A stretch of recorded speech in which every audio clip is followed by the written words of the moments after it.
songe au sublime mystère, qu'un Dieu si grand a pu penser à moi, que son cher Fils est devenu mon frère, et que je suis l'héritier du grand roi. De tout mon cœur, de tout mon cœur, alors s'élève un chant. Dieu Tout-Puissant, que tu es grand. De tout mon cœur, alors s'élève un chant. Dieu Tout-Puissant, que tu es grand. Amen.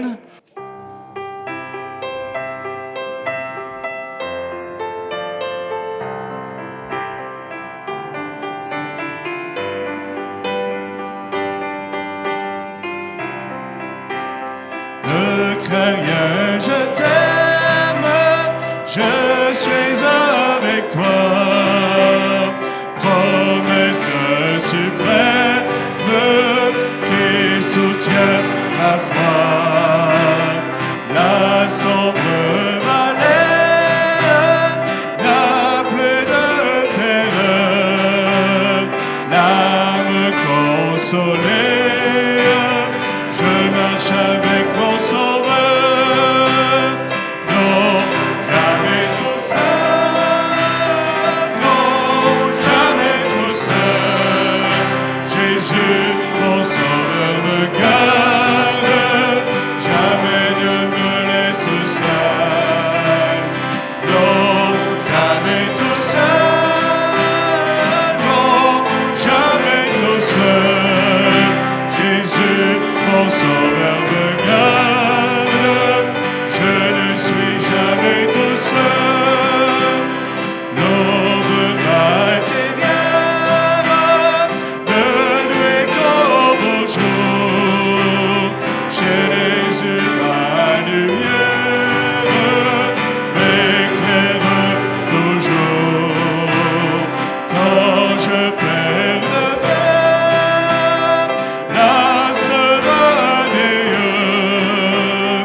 à travers la nuit, Jésus me montre les cieux.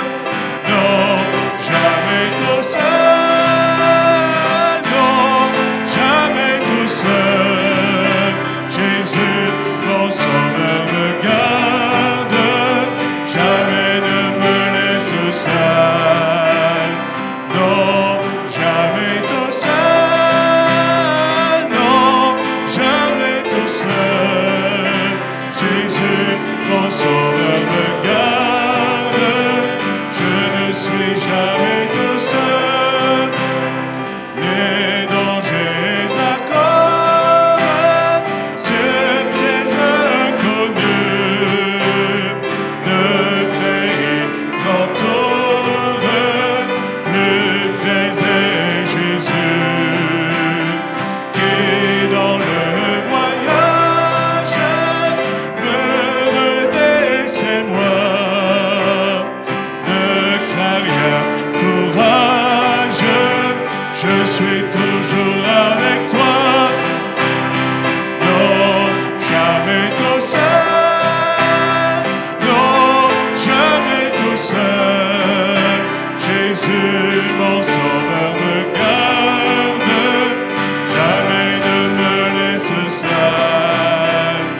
Non, jamais tout seul. Non, jamais tout seul. Jésus, mon Sauveur, me garde. Je ne suis jamais tout seul. Non, jamais tout seul. Non, jamais tout seul. Jésus, mon Sauveur, me garde. Jamais ne me laisse seul. Non, jamais tout seul. Non, jamais tout seul. Jésus, mon Sauveur, me garde. Je ne suis jamais tout seul. Amen. Vous pouvez pouvez prendre place, bien sûr, si vous le désirez. Je crois que c'est important de se rappeler que notre Dieu s'est engagé envers nous. Il est venu, il a tout laissé, il a quitté son ciel de gloire pour mourir à notre place. Et je crois que nous voulons le glorifier, le louer et l'honorer pour cela encore ce matin.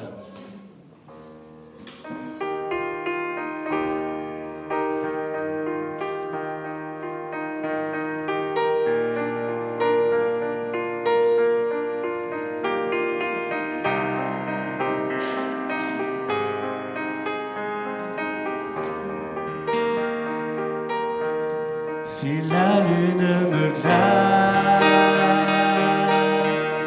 et le soleil menace,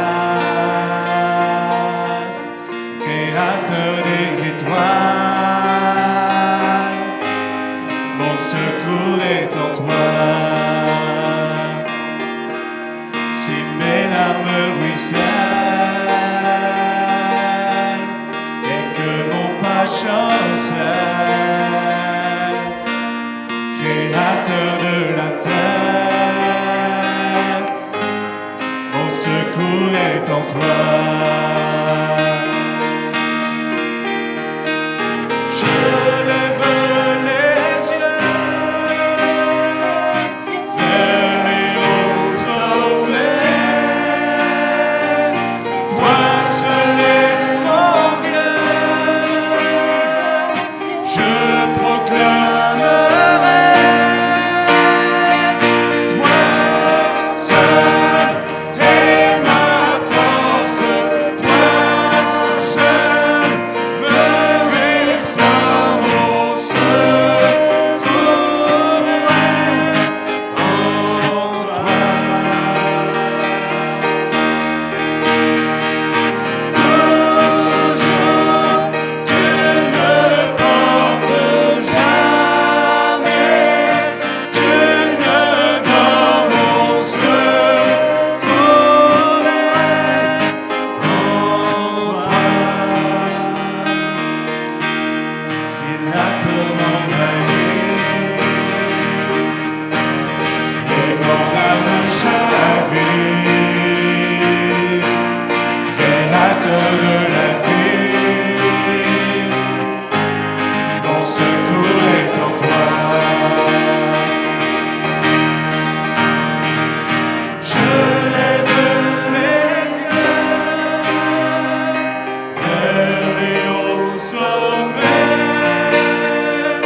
Toi seul est mon Dieu. Je proclamerai toi seul est ma force. Toi seul me restaure, mon secours est en toi. Toujours Dieu ne porte jamais, Dieu ne dort, mon secours est en toi. Toi seul. Toi seul est ma force. Toi seul me restaure, mon secours est en toi. Toujours Dieu ne porte jamais, Dieu ne dort, mon secours est en toi.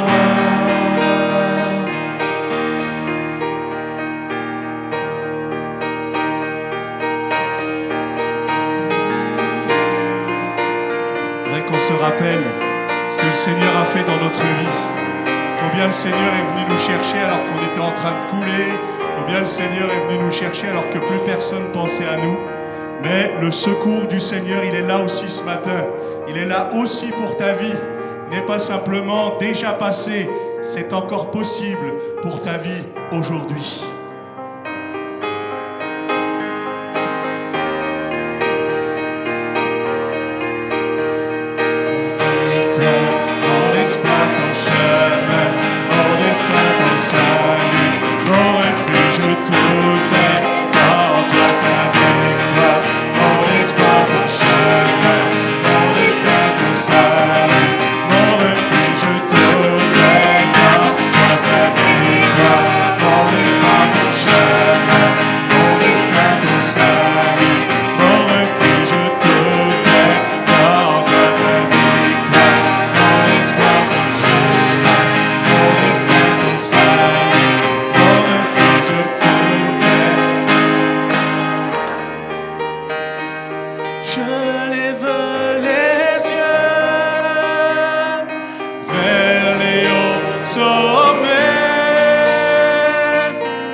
Alléluia, sois béni Seigneur.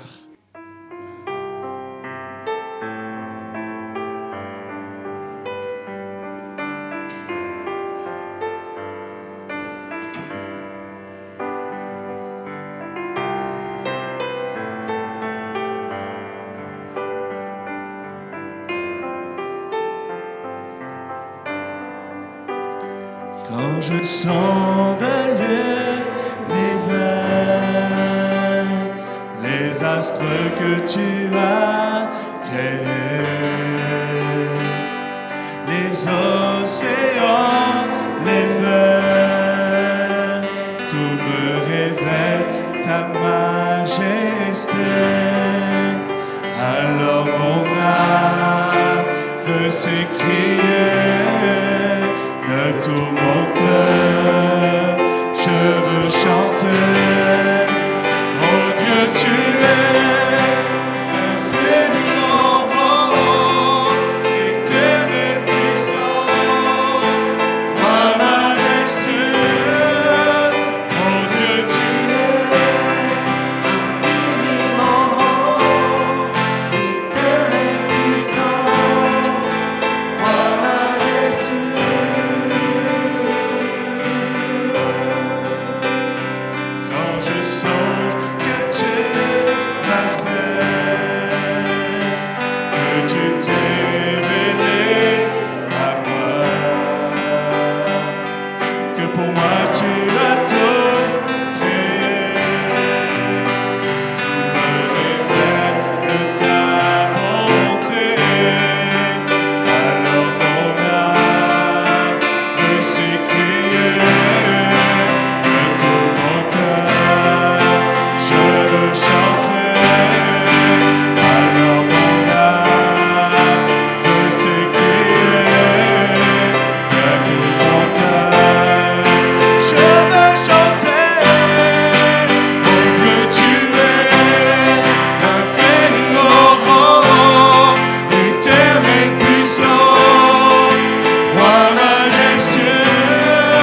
Oh Dieu, tu es infiniment grand, éternel puissant, roi majestueux. Oh Dieu, tu es infiniment grand, éternel puissant, roi majestueux.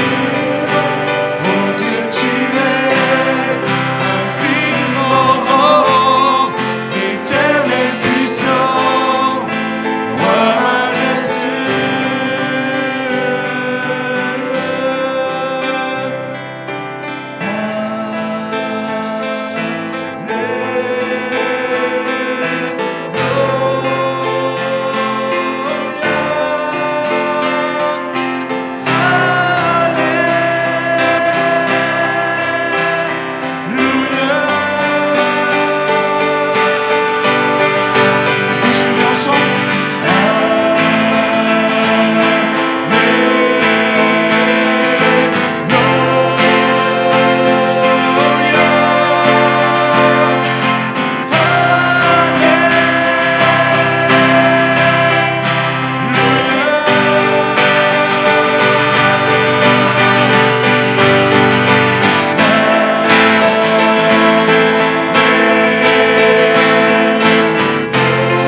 Oh Dieu, tu es infiniment grand, éternel puissant, roi majestueux.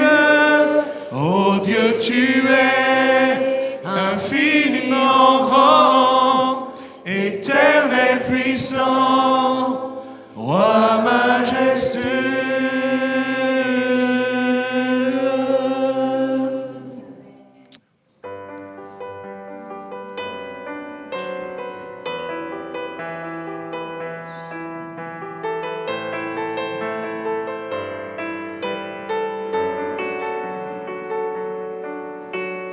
Tu es grand Seigneur.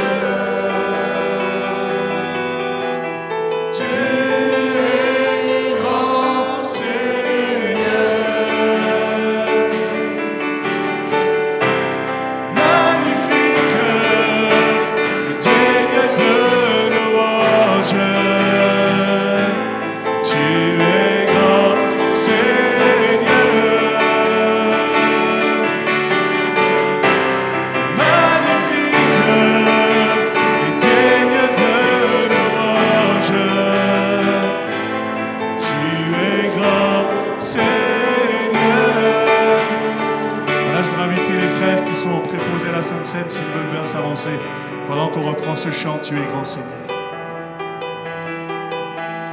Tu es grand Seigneur.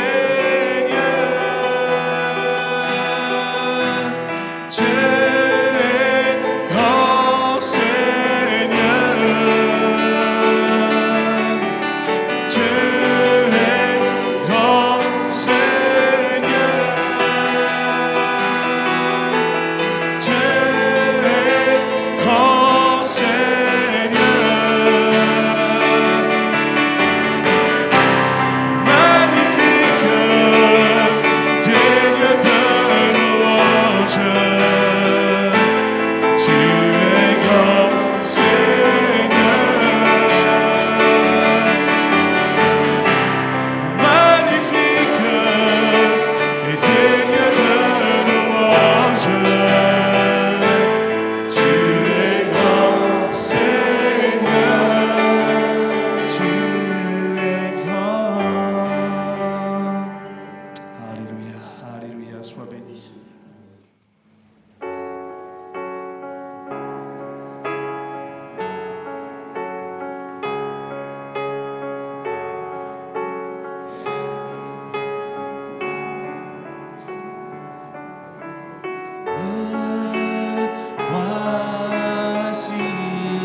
Par ton amour, je suis transformé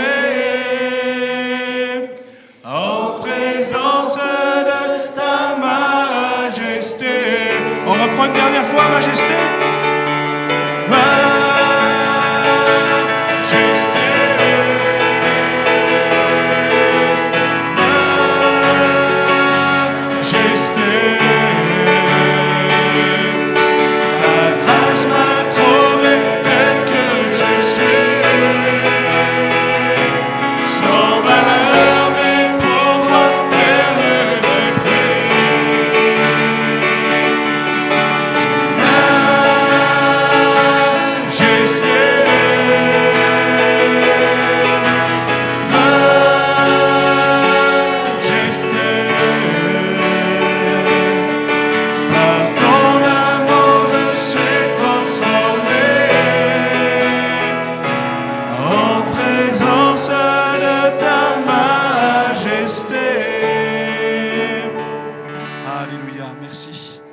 Merci Seigneur de ce que tu as quitté ton ciel de gloire pour venir à notre place. Seigneur, nous n'étions pas dignes de nous tenir devant toi. Et pourtant ce matin, c'est une grâce que tu nous fais d'être là. Merci d'être là au milieu de nous. Merci parce que tu visites les cœurs. Merci parce que tu visites les corps. Merci de ce que personne n'est oublié de toi. Tu es le même hier, aujourd'hui et éternellement. Et tu veux encore sauver ce matin. Seigneur, pour l'honneur et la gloire de ton nom. Alléluia, sois béni, Seigneur. Voilà, j'aimerais partager ensemble avec vous, pendant quelques minutes, le message de l'Évangile. Nous l'avons dit, c'est un jour particulier, parce que nous sommes le dimanche de Pâques, et nous ne voulons pas oublier que celui qui a parfaitement accompli le sens de Pâques, c'est Christ. Il a donné sa vie, mais bien plus, il est ressuscité. J'aimerais vous parler ce matin d'espérance. Combien d'hommes, de femmes sont sans espérance? Combien d'hommes, de femmes ont placé leur espérance dans des choses vaines? Combien d'hommes, de femmes ont fait confiance à un tel, à une circonstance et ont été tellement déçus? Le Seigneur Jésus, lorsqu'il va venir sur la terre, va annoncer ce qu'il va faire. Il va venir pour faire du bien, il va venir pour guérir, pour transformer, pour délivrer, mais ce n'est pas la raison principale. La raison pour laquelle il vient, c'est pour mourir sur une croix. C'est pour donner sa vie à ma place et à la vôtre. Il vient pour mourir, mais ça ne s'arrête pas là. Parce que c'est vrai qu'il va parler de sa mort bien des fois, et les disciples d'ailleurs ne vont pas le comprendre. Je ne les blâme pas, j'aurais pas compris mieux qu'eux. Mais ce qu'il va annoncer aussi, c'est que tout ne va pas s'arrêter à la mort. Il va aussi annoncer sa résurrection. Et Pâques, c'est vrai que c'est la mort du Seigneur. Et heureusement qu'il y a ça, parce que la Bible dit que sans effusion de sang, il n'y a pas de pardon. Elle dit aussi qu'il n'y a pas un juste, pas même un seul. Même un ange n'aurait pas pu venir pour mourir à notre place, pas assez juste. Seul le Fils de Dieu, celui qui est le parfait, celui qui est Dieu fait homme, pouvait venir pour mourir à notre place. Je voudrais lire avec vous dans Matthieu chapitre 27. On va faire ensemble quelques lectures. Matthieu chapitre 27. Matthieu chapitre 27 et à partir du verset 57, il nous est dit, voilà, c'est affiché aussi à partir du verset 57. Vous avez remarqué que ce matin, on a fait un peu, n'oubliez pas les paroles. Hein. Avec en bas, là, vous deviez deviner la fin. Comme ça vous force à connaître un petit peu les chants. Matthieu 27, verset 57. Le soir étant venu, arriva un homme riche d'Arimathée nommé Joseph, lequel était aussi disciple de Jésus. il se rendit vers Pilate et demanda le corps de Jésus, et Pilate ordonna de le remettre. Joseph prit le corps, l'enveloppa d'un linceul blanc et le déposa dans un sépulcre neuf qu'il s'était fait tailler dans le roc. Puis il roula une grande pierre à l'entrée du sépulcre. Il s'en alla. Marie de Magdala et l'autre Marie étaient là, assises vis-à-vis du sépulcre. Le lendemain, qui était le jour après la préparation, les principaux sacrificateurs et les pharisiens allèrent ensemble auprès de Pilate et dirent « Seigneur, nous nous souvenons que cet imposteur a dit quand il vivait encore, « Après 3 jours, je ressusciterai. » Ordonne donc que le sépulcre soit gardé jusqu'au 3e jour, afin que ses disciples ne viennent pas dérober le corps et dire au peuple « Il est ressuscité des morts ». Nous pouvons le dire parce que c'est la réalité. Cette dernière imposture serait pire que la première. Pilate leur dit « Vous avez une garde, allez, gardez-le, comme vous l'entendrez. » Ils s'en allèrent et s'assurèrent du sépulcre au moyen de la garde, après avoir scellé la pierre. Un premier passage, j'aimerais simplement le commenter rapidement. Tout ne s'arrête pas au tombeau. Tout ne s'arrête pas à la croix. Certains ont entendu parler du Seigneur qui sauve. Alors il meurt sur la croix, il donne sa vie pour nous, c'est la réalité. Mais après la croix, il faut le tombeau. Et puis, je lisais dernièrement cette remarque. Jésus a-t-il passé réellement 3 jours dans le sépulcre? En fait, on n'est pas en train de parler de 24 heures. On est en train de parler de dimanche, lundi, mardi. En fait, c'est 3 jours comme ça, c'est pas 3 jours en comptant le côté 24 heures. Pourquoi? Parce qu'à l'époque, on ne comptait pas de cette même manière-là. Mais tout simplement vous dire que, heureusement pour nous, Jésus a accepté d'aller sur cette croix. D'ailleurs, il le dira, s'il était possible que cette coupe, qui est une coupe de souffrance, s'éloigne de moi, bien que cela soit fait. Mais il rajoutera, toutefois, non pas ma volonté, mais la tienne. Totalement soumis à son Père. Tout ne s'arrête pas à la croix. Tout ne s'arrête pas non plus au tombeau. Ça y est, il est mort. Nous espérions que ce serait lui, disaient les disciples d'Emmaüs. Combien d'espérance! On a mal placé parce que certains se sont dit « Ah, Jésus le Sauveur va nous débarrasser des Romains, du joug des Romains. » Mais ce n'est pas du tout ce qui s'est passé. Et heureusement, tout ne s'arrête pas à la croix, tout ne s'arrête pas au tombeau, mais ça ne s'arrête jamais. Pourquoi? Parce qu'il est aujourd'hui glorieusement ressuscité. Notre espérance, elle n'est pas vaine. Amen. Que tous ceux qui croient que Jésus est ressuscité puissent dire Amen. C'est important de se manifester. On le sait. Ne vivons pas avec un Jésus qui est mort. Avec un Jésus qui est resté sur une croix. Ça arrive parfois, on va dans certains endroits, on aperçoit des croix, il est encore sur la croix. C'est plus le cas aujourd'hui. Moi, je suis content de voir la croix parce que, merci Seigneur pour cette croix, même si la croix n'avait rien de magique. Mais merci Seigneur surtout pour la croix vide, parce qu'aujourd'hui, il n'est plus sur la croix. Et merci Seigneur pour le tombeau vide. Combien d'espérance nous avons mis, frères et sœurs? Peut-être même avant de se convertir, en disant « J'espère que c'est ça qui va me donner le salut, j'espère que c'est ça qui va me donner la paix. » La femme a la perte de sang, et elle est là, elle souffre de son mal depuis 12 ans, et la Bible dit qu'elle avait dépensé tout ce qu'elle avait, et que ça allait encore en empirant. Merci Seigneur pour le salut qui est gratuit. Quelqu'un a payé, quelqu'un devait payer. Jésus a payé pour nos péchés. Jésus a payé de sa vie. Et même si Jésus est Dieu, c'est la réalité, quand il meurt, il est à la fois 100% homme, comme nous, mais aussi 100% Dieu. Vous croyez qu'il ne les a pas sentis, les clous? On raconte et on dit que les clous qu'il plantait à l'époque, parce que Jésus n'a pas été le seul crucifié de l'époque, malheureusement, mesurait jusqu'à 18 centimètres.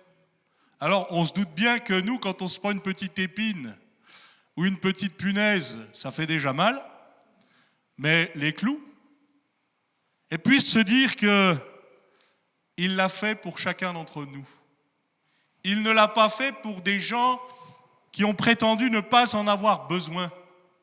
Il dira, moi je suis venu pour guérir les malades, pour sauver ceux qui en ont besoin et ceux qui en reconnaissent le besoin. Puisqu'il y a de la joie dans le ciel, on l'a cité plusieurs fois, pour un seul pécheur qui se repent, plus que pour 99 justes. La Bible dit qu'ils n'ont pas besoin de repentance, mais il y a une autre version qui dit qu'ils pensent ne pas avoir besoin de repentance. Nous avons besoin parfois de demander pardon au Seigneur, parce que nous l'avons bafoué, parce que nous l'avons oublié, parce que nous l'avons déconsidéré. Après avoir lu, bien sûr, le récit de la mise au tombeau, je ne peux pas m'empêcher de lire Matthieu chapitre 28. Après le sabbat, c'est la suite. Bien sûr, j'aurais pu le prendre dans un autre évangile, mais comme je vous disais, tout ne s'arrête pas au tombeau. Matthieu 28, verset 1er, après le sabbat, à l'aube du premier jour de la semaine, Marie de Magdala et l'autre Marie allèrent voir le sépulcre. Voici, il y eut un grand tremblement de terre, car un ange du Seigneur descendit du ciel, vint rouler la pierre et s'assit dessus. Son aspect était comme l'éclair et son vêtement blanc comme la neige. Les gardes tremblèrent de peur et devinrent comme morts. Mais l'ange prit la parole et dit aux femmes, « Pour vous, ne craignez pas, car je sais que vous cherchez Jésus qui a été crucifié. Il n'est point ici, il est ressuscité comme il l'avait dit. Venez, voyez le lieu où il était couché, et allez promptement dire à ses disciples qu'il est ressuscité des morts. Voici, il vous précède en Galilée, c'est là que vous le verrez, voici je vous l'ai dit. » Elles s'éloignèrent promptement du sépulcre avec crainte et avec une grande joie, et elles coururent porter la nouvelle aux disciples. Allez promptement. Qu'est-ce qu'elles devaient annoncer? Un Jésus ressuscité. C'est ce qui nous donne de l'espérance.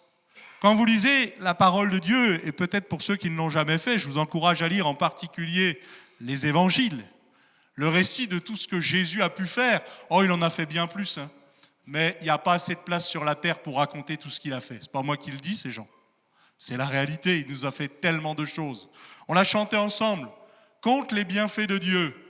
Si vraiment on le faisait ce matin, j'espère que vous avez du temps, parce qu'on n'a pas fini de compter, parce qu'il y a tout ce qu'on connaît. Je me souviens qu'il m'a guéri, je me souviens qu'il m'a sauvé, je me souviens qu'il m'a restauré, mais il y a toutes les fois où on s'en est même pas rendu compte, et il nous a gardés, protégés, guéris, délivrés. J'aimerais dire à quelqu'un ce matin, c'est aussi pour toi. Dieu n'est pas simplement celui qui va dire, voilà, j'ai tant de miracles à donner, j'ai tant de bénédictions, puis passé ce temps de bénédictions et ce temps de miracles, je n'aurai plus rien. Non, parce que même un Jésus fatigué du voyage, qui va s'asseoir au bord d'un puits, il va prendre le temps de parler avec une femme qui n'est pas une femme du peuple élu, mais pourtant, il va vouloir la sauver aussi. Il veut aussi prendre du temps avec toi. Mais est-ce que toi, tu vas prendre du temps avec lui? Un mot de sa part, et ta situation peut changer. Un mot de sa part, et ta situation peut être complètement transformée. C'est ce que nous avons vécu, la plupart d'entre nous, quand nous nous sommes fait baptiser. On se rappelait un peu ça pour ceux qui étaient là mardi. Tiens, depuis combien de temps on avait donné notre cœur au Seigneur? Depuis combien de temps on était passé par les eaux du baptême? Combien Dieu a été fidèle? Combien nous, parfois, on a été infidèles? Mais heureusement, le Seigneur est capable, là, de nous ramener, de nous restaurer. Oui, il est ressuscité, et comme nous l'avons lu, comme il l'avait dit. J'insiste quelques secondes en vous disant que Notre Dieu est celui qui tient parole, toujours. Ce qu'il dit, ce qu'il annonce, s'accomplit toujours. Toujours. D'ailleurs, la Bible, elle dit, s'il te fait une promesse, si elle tarde, attends-la, parce qu'elle s'accomplira certainement. Pourquoi ? Parce que c'est une promesse de Dieu. Nous sommes dans une période de promesses. Vous savez ce qui se passe, c'est quand ? La semaine prochaine ? Encore un petit peu de vote. Alors on pourrait dire, je ne vais pas faire de politique ce matin, c'est tous les mêmes, ils sont tous pareils. Moi je dis merci au Seigneur parce que lui, il n'a pas dit ça avec nous. Ils sont trop durs, ils sont trop loin, ils sont trop ceci, ils sont trop cela. Moi là où je pourrais vous encourager, oui je pourrais vous encourager à aller voter, c'est important, c'est un droit que d'autres aimeraient avoir et qu'ils n'ont pas.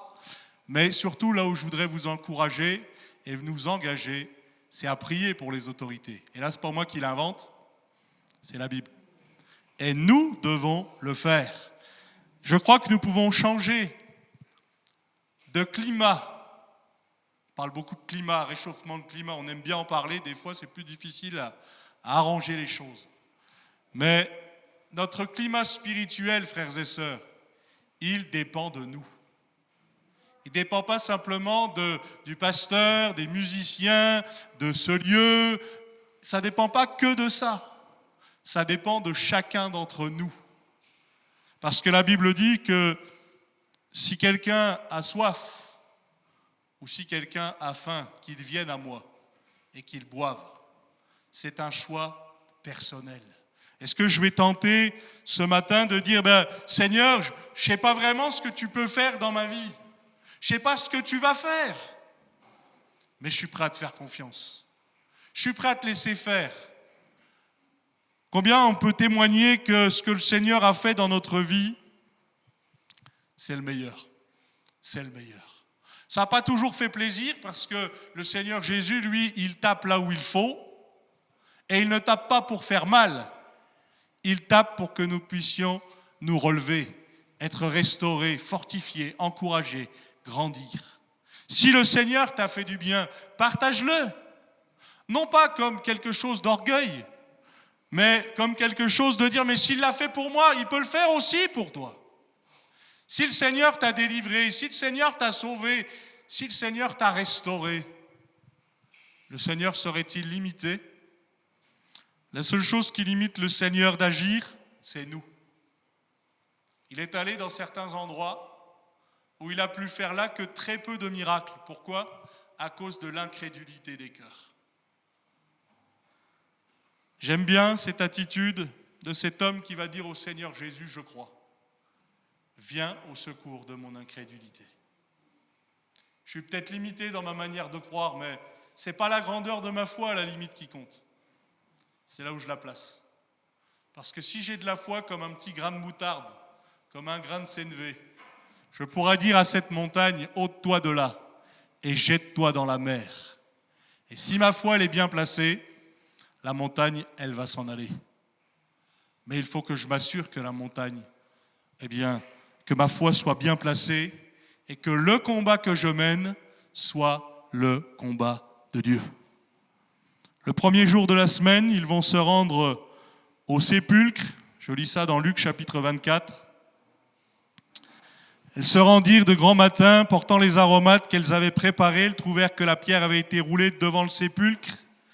Étant rentrées, elles ne trouvèrent pas le corps du Seigneur Jésus.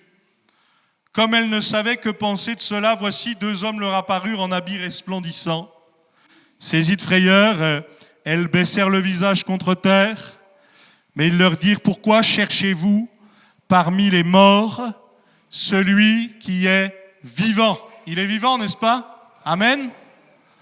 Il n'est point ici, mais il est ressuscité.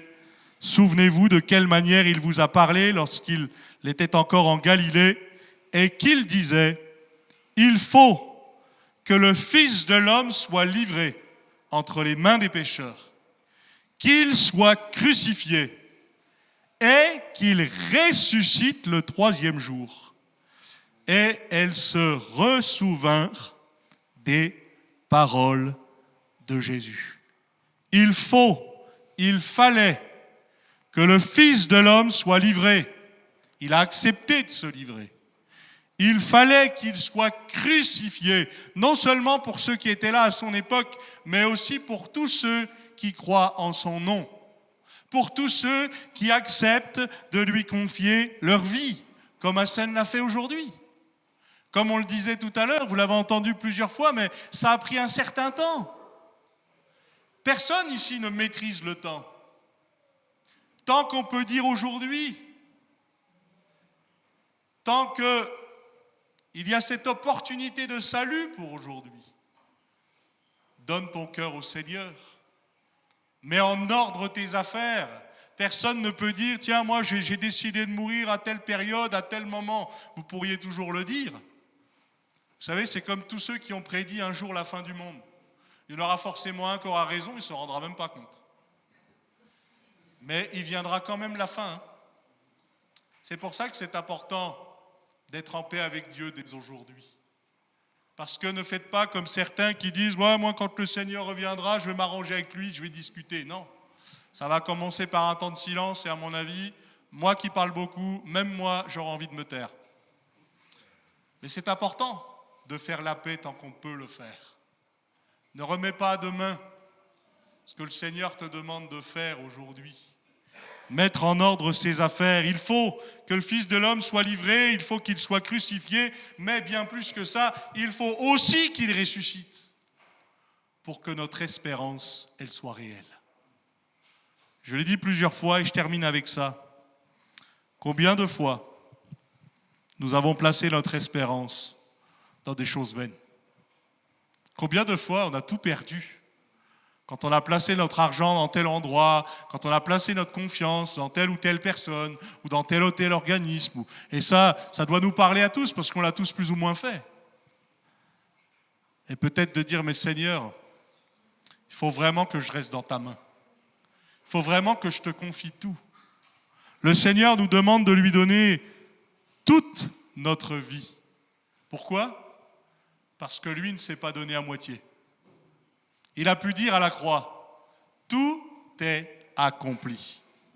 Et le tout est accompli, à l'époque de Jésus, c'était ce qu'on mettait à la fin d'un contrat, scrupuleusement respecté. Et quelqu'un disait dans un de ses commentaires, même dans le bâtiment. Alors pourtant, vous savez que les délais dans le bâtiment, c'est pas toujours ça. Et on ne le mettait pas toujours totalement, ce tout est accompli, quand il y avait quelques délais qui n'étaient pas respectés. Mais avec le Seigneur, on le sait, tout a été parfaitement respecté. Il a accepté de se donner.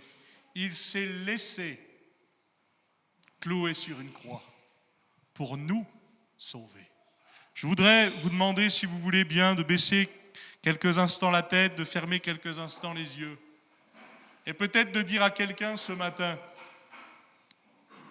veux-tu donner ton cœur au Seigneur ? Veux-tu mettre en ordre ta vie? Peut-être tu as vu ce baptême et tu te dis, mais pourquoi pas moi? Ben oui, pourquoi pas toi? Et n'attends pas d'être digne. N'attends pas de valoir quelque chose pour donner sa vie au Seigneur. Non. Ne tarde pas. C'est aujourd'hui le jour du salut. Je voudrais dire ce matin, y a-t-il quelqu'un au milieu de nous, pendant que les têtes sont courbées, que les yeux sont fermés? Y a-t-il quelqu'un au milieu de nous qui veut faire la paix avec Dieu? Je voudrais t'inviter simplement là où tu es, si tu sais que ce message, il est pour toi, à lever ta main là où tu es, tout simplement. Tu peux lever ta main, tu peux la baisser de suite. Que le Seigneur te bénisse, que le Seigneur te bénisse. Vous pouvez la baisser ensuite. Le Seigneur vous voit, c'est le plus important. Plusieurs, vous levez votre main.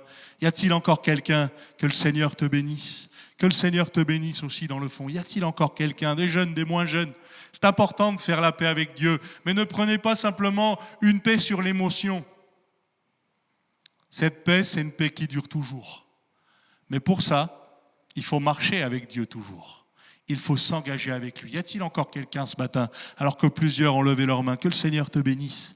Y a-t-il encore quelqu'un ce matin, peut-être qui ne l'a pas encore fait, et qui voudrait lever sa main pour dire au Seigneur, viens dans mon cœur, viens apporter la paix, sois mon Seigneur et sois mon Sauveur.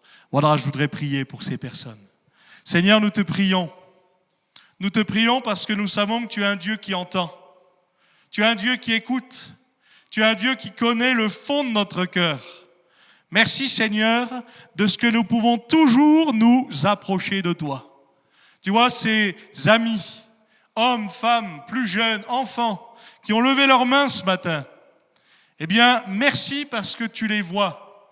Merci parce que tu les connais. Et merci parce que tu vas les aider dans leurs demandes. Tu vois, Seigneur, ils désirent mettre leur vie en règle avec toi. Eh bien, aide-nous en tant qu'Église à les accompagner. Mais Seigneur, je sais que toi, tu vas faire aussi le travail. Merci Seigneur pour le travail que tu fais dans notre cœur. Parce qu'il est impossible aux hommes de le faire, mais à toi, rien n'est impossible. Merci parce que tu sauves encore aujourd'hui. Merci parce que tu délivres encore aujourd'hui. Merci parce que tu relèves encore aujourd'hui. Pour l'honneur et la gloire de ton nom. Amen.